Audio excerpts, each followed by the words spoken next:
প্রকারের ব্রজবাস। আমি কথাগুলো ব্যক্ত করার পর আপনারা নিজের সঙ্গে মিলিয়ে নেন। 6 প্রকারের ব্রজবাসীর প্রথমেই আসে যারা জন্মসূত্রে ব্রজের জন্ম লাভ করেছে, ব্রজবাস। আবার যারা ব্রজে গিয়ে বাস করেন তারাও ব্রজবাসী। দুটো হলো, দুজন হলো। এছাড়া বলেছে যে ব্রজে ভ্রমণ করতে গিয়েছে,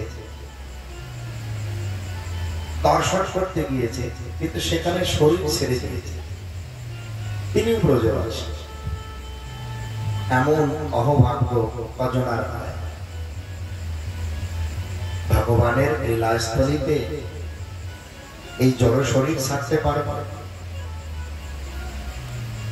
বলছে এছাড়াও অন্যত্র শরীর ছেড়েছে, ব্রজে নিয়ে তার সংস্কার আদি করা হয়েছে, তাহ ক্রিয়া আদি সুসম্পন্ন হয়েছে, তিনি ব্রজবাসী।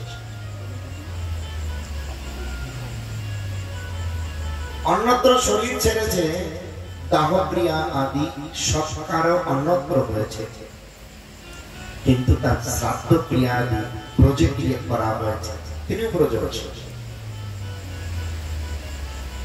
এই পঞ্চবিধ ব্রজবাসী বলে। এছাড়াও আরো এক প্রকারের ব্রজবাসী বলে। তারা কারা?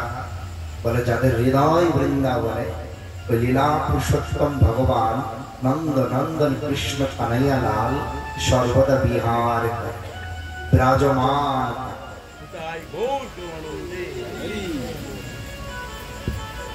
সে হোক বা বৃন্দাবনে বসে, হোক বা আমেরিকা বসে, বোম্বাই হোক, দিল্লি হোক, পৃথিবীর অনন্ত কোটি ব্রহ্মাণ্ডের যেখানেই বসে থাকুক না, যদি ওই শ্যাম সুন্দর হৃদয়ে আবির্ভূত হয়ে সর্বদা লীলারস আস্বাদন করায়, তাহলে তিনি ব্রজবাসী।